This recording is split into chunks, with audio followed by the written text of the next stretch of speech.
In 15 years of teaching, there's nothing I've explained more than the seventh chord concept.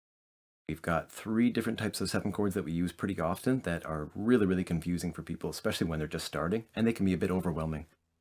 So the first types we've just got our straight up seven chord. We've seen a C7 before.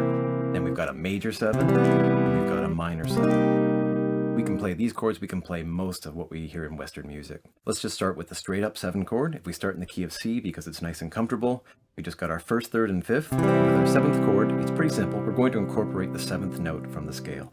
1, 2, 3, 4, 5, 6, 7. But the issue is we've got to make sure we lower that note one fret. So that was a B natural. We need to lower it to a B flat. So that's the rule when we're playing a seventh chord, is that we're lowering the seventh note and then going to incorporate that into our chord.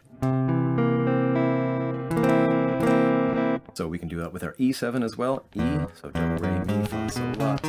There's our D sharp. And we're going to lower that by one fret with D natural. Or we can add the D natural up here. Or we can add both of the D naturals in. It doesn't matter which one you do. That's why I use the word incorporate. We're incorporating that note. We're not adding it necessarily.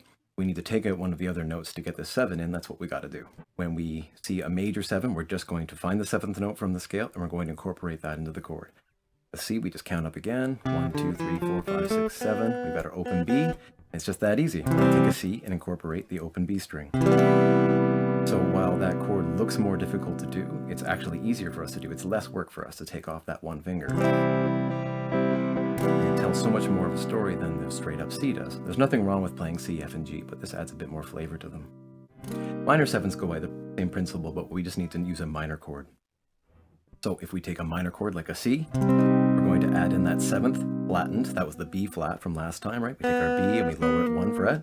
We're going to add a B flat, the third fret on the G string, into this C minor shape. So again, we're taking a finger off, and it's actually a lot less work than having to have all four on. Of course, we can mix up the two concepts, and we can do a minor major seven, right?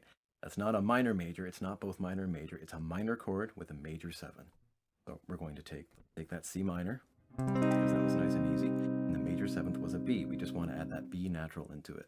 So on my fourth fret on my G, I've got my B natural, and I end up with this kind of horrendous sounding chord.